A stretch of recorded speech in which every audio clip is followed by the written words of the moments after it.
check me to see how far I was, but when they did, they told me that I was only 1 fingertip dilated. And at that moment, I knew it was gonna be a long labor.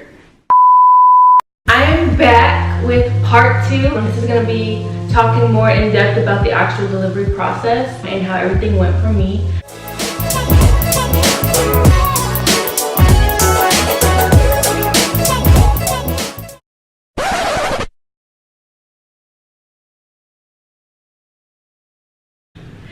After I got told I was only a fingertip dilated, I was pretty disappointed, but I mean, everyone's labor and delivery goes differently. So it was a whatever game to me at that point. I was just happy that I was admitted into the hospital. I've heard a lot of stories of girls that don't really get admitted until they're like 4 or 5 centimeters dilated. They won't really admit you until you're in actual active labor. So I was pretty surprised that I actually got admitted only at a fingertip dilated. And it took me about 30 to 45 minutes to actually get dilated to 1 centimeter. My labor and delivery team was actually pretty nice about meeting my needs. I wanted to get checked frequently to see how far I was dilating, which is something that they don't really recommend doing just because you get a higher risk of getting an infection from being checked so much. So they usually try to avoid checking you as frequently as they check me. But every time I requested it, they did it. And I went from 1 fingertip to 1 centimeter within 30 to 45 minutes. So I actually thought that my labor was gonna be faster than what it turned out to be. And at that point, my contractions, they were pretty much the same since I left my house. So I was able to still breathe through them and use my techniques to get through my contractions. And about 4 hours later, I was checked again and I was about 4 centimeters dilated. And at that point, I was tired, I was exhausted, but I was happy that I had dilated more than I actually thought that I would. 4 centimeters was a pretty big step for me. But at that point, they had saw that my labor was progressing quite slowly. So they hooked me up to some Pitocin to not quite induce my labor, but just to help kickstart it a little bit. I was already in active labor, as you guys already know, and it's pretty obvious that I was already in active labor. But they just wanted to kind of give me a kickstart, help my contractions get stronger, and just to help move things along faster. So like I said, they hooked me up to Pitocin. They gave me a lot of Pitocin. I do remember them upping me, just upping me and upping me and upping me, and just giving me a lot. And at that point, after they had given me the Pitocin for a while, they gave me maybe about like an hour or so to see how I was doing. And then they had checked me again. He's getting tired, guys. It's definitely his nap time. But after they had given me the Pitocin, they had checked me again a few hours later, and I was actually at 5 centimeters. But at that point, I was almost not able to breathe quite easily through my contractions. Breathe quite. Wait, don't buzz, you know? At that point, after they had given me the Pitocin, they had checked me quite a long time after, a few hours later. They had checked me and I was actually at 5. At that point, I was still able to breathe through my contractions, but they were way stronger than the beginning. It was harder for me to get up to use the bathroom without the contractions coming and me basically almost breaking down to the floor because how bad they were. But I had my wife, she was my biggest support, and without her I wouldn't have gotten through them. But they were strong, and at that point they had recommended me getting the epidural just because I was progressing so slowly. Still to this day, I don't know exactly why. Like I said, everybody's labor is completely different. I wasn't expecting to be in labor so long. Still don't understand why I was, but it's okay, it is what it is. And the epidural wasn't quite something that I had in my birth plan. I didn't want to get the epidural. Even before I found out I was pregnant, I always wanted to go naturally during childbirth, and once they recommended the epidural to me, I was hesitant to get it just because I already have back pain. I have back issues already, and I've heard that the epidural can give you some type of back pain, back issues, back spasms, a lot of different things. And again, I just wanted to push myself to go as naturally as possible. But at that point, since I was dilating so slowly and I wasn't barely getting any sleep, any rest, anything like that, I thought it was in the best interest of me so that I can be awake and strong and be there for my baby when he was born. So I took that step to get the epidural. It took them a little bit for the anesthesiologist to come in just because they were going through a shift change. So once they go through a shift change, everything changes: nurses, OBs, anesthesiologists, all those things. So they had told me that he was going to be coming in a little bit, not quite after they told me about the epidural, but a little bit after. He had came in and went over all the procedure guidelines and all that stuff for the epidural. I didn't feel the epidural at all. I didn't feel the needle. I didn't feel nothing. I've heard a lot of stories of women who actually feel pain while they get the epidural or are scared of the needle and stuff like that. I, of course, was scared of the needle, watching videos and stuff while I was pregnant. All I did was watch childbirth videos, and I saw that needle and I knew it was something I did not want. After I had gotten the epidural, I basically just rested. I slept for a few hours, like maybe 3 to 4 hours. I took a really good heavy nap, and once I woke up again after that nap, I had gotten checked again, and they told me that I had progressed to an 8. I had progressed from 5 centimeters to 8 centimeters, and at that point, my contractions were, if I wouldn't have gotten the epidural, my contractions would have been pretty bad. Looking at the monitor, they were just skyrocketing. My wife was in complete awe at how high off the monitor they had gotten, how frequently they had gotten. I felt only half of my body, so the epidural is supposed to pretty much numb you from the waist down, and it only numbed my right side. So I couldn't move my right leg, I couldn't feel my right leg, I had no sensation, I couldn't get up. I had a catheter placed for urination purposes, and looking at the monitor, I tried to see if I can feel my contractions. I can feel pressure and tightening, but I couldn't feel the actual pain of the contractions.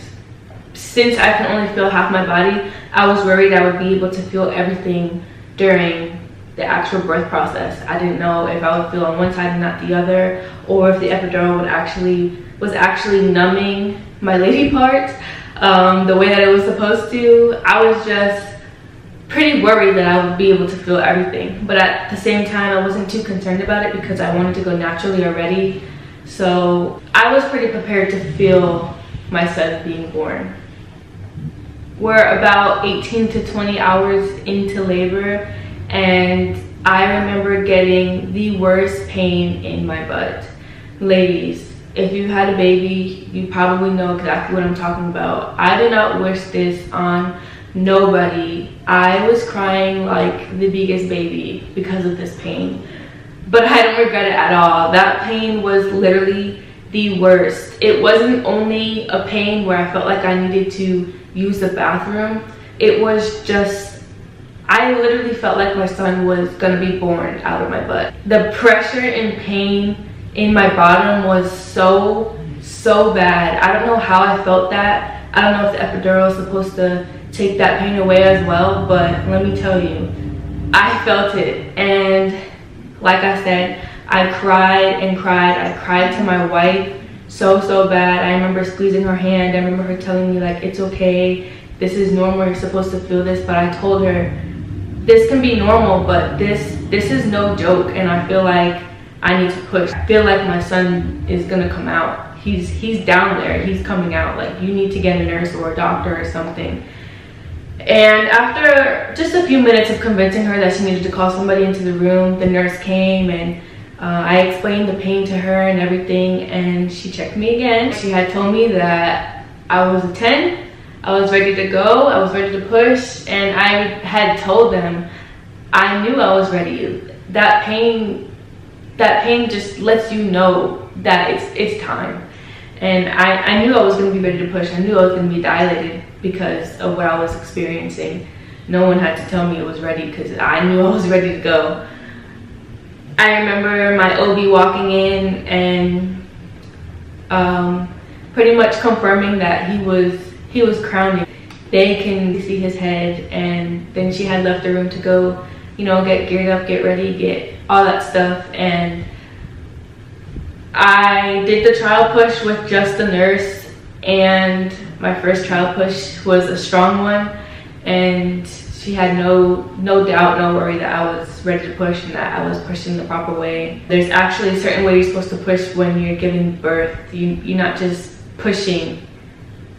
It's not just a regular push. You have to push with certain muscles that you're supposed to exercise while you're pregnant to get your body ready to use those muscles during childbirth. Pushing, I can feel my contractions. Again, I can feel that pressure from the contractions, and that let me know when it was time for me to push. I didn't have to look at the monitor to know I was having a contraction to push. The doctors didn't have to tell me, hey, you're having a contraction, time for you to push. The epidural worked, but it didn't work. So I was at the point where I knew when I needed to push because I can feel it in my body. I can feel my contractions basically. And I just pushed on my own. I pushed maybe 7 to 10 good pushes, which is a lot for some people, it's a little for some people. I pushed for an hour, and it was the longest hour of my whole life. I always thought that I was going to be able to push him out quicker than that. I heard a lot of stories of girls pushing only 2 or 3 pushes and their baby just comes right out, but not for me. I had to work to get this little guy out, and I pushed for an hour. And I remember that last final push that got him out. I remember my stomach completely just popping down. It just deflated after I gave birth, and I felt like a big relief after that feeling in my stomach, just because I knew that he was about to be thrown on my chest, and I knew that he was about to take his first breath and cry.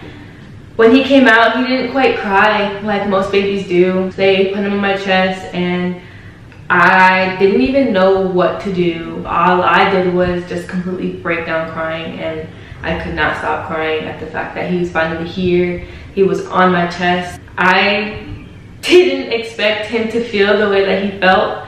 Most babies are born with this coating on them. He actually didn't have that coating on him. He felt like a human, like a baby, but I just wasn't expecting him to feel the way that he did. But it was the most amazing feeling. And to hear him actually take his first breath, it took them a while to actually get him to cry. My wife cut the cord, and I have not the greatest picture of it, but it's something. And then after that, it took him to the warmer to wipe him down, to give him his shots. I got lots of pictures of him. He was born at 11:50 p.m. 26 November 2018, and I just couldn't stop crying. I had my son's godmom in the room with us. Looking back, I admire her so much for being with us during the whole entire labor. I honestly can't even tell you what time she came in, but I know it was early that day in the morning, and she just sat with us during the whole day until he came out. And when it was time to push, we had my family on FaceTime as well as my wife's family. They couldn't make it down, which is a-okay, but they were still there. And at that point, I was just so happy. I was just so happy and so relieved to finally have him out. As you guys recall, in part 1, I had discussed some complications that I had as far as the anemia and the low iron and stuff. That seriously catches up to you. If they prescribe you iron pills, please take it. If you have low iron, make sure you drink water and try to get that iron up with certain foods and stuff that you need for your body for that to come up, because it will come back to you. After I had pushed him out, my doctor was, I honestly don't even remember finding out that I tore, but I did tear. I had a 2nd-degree tear. Honestly, that tear was the worst. I thought it was a 3rd degree, but it was only a 2nd degree. But along with that tear, I lost a lot of blood. I lost about 6 units of blood. That's 6 pints or 2 cups of blood, along with the amount of blood that you lose during childbirth. 2 cups of blood basically adds up to 4.5 smart water bottles. Just imagine 4.5 of those being filled with blood, not including the amount of blood that you lose already during childbirth. I had lost so much blood that I almost needed a blood transfusion. And the reason why I lost so much blood was because my doctor was checking for any type of incision or any type of damage to my cervix or uterus. And being that I had so many blood clots in the way, she had to actually go in and remove those blood clots by hand. I remember feeling her actual hand like inside of me, up against like the walls of my body, just scooping out those blood clots. And that was the most horrible feeling that anybody can ever feel. I don't wish that on nobody. I had no idea that this can happen. My OB had warned me that I can lose a lot of blood, but I didn't think that it would get to the measures that it did. It took 2 OBs to make sure that all my blood clots were gone, to make sure that all the blood was out of the way, to make sure that I wasn't hemorrhaging out or anything like that. And after she had stitched me back up, she just let me know that I had lost so much blood that I almost needed that blood transfusion. And if I was to have a baby next time, to make sure that I'm more cautious of my iron, and to make sure that you don't eat ice or you don't skip out on those iron pills, because it honestly will come back to you. She actually had to stitch me up twice. She stitched me up the first time, and then when she realized that there was still blood coming out, she had to go back in to get those blood clots and stuff out, and she broke through my stitches again. So I was stitched up twice. And during this whole time, I just had my son on me, and I was still trying to admire the fact that he was here, but I was just in so much pain from what was going on. All I can do was just scream in pain and just cry. At the same time, again, I was just so happy that my son was healthy and just perfect, and that he was with me, that they didn't have to take him to anywhere because of any type of complications. He was with me, and I knew that he wasn't going to go anywhere. After she had stitched me up and everything, basically all I had to do was show the nurses that I was capable of using the bathroom on my own without the catheter, and I did that pretty quickly. And then we got moved to mother baby.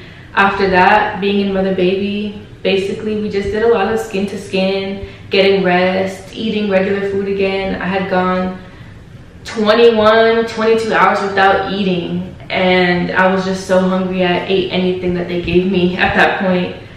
He was a pretty good baby in mother baby. He slept a lot, honestly. He wasn't really a crier. He still to this day isn't a crier. He sleeps through the whole night. He's amazing, and he's the biggest blessing I could ever ask for. He changed my life, and I wouldn't have it any other way. So basically we left the hospital 2 days later, and we came home and we started our journey of parenting.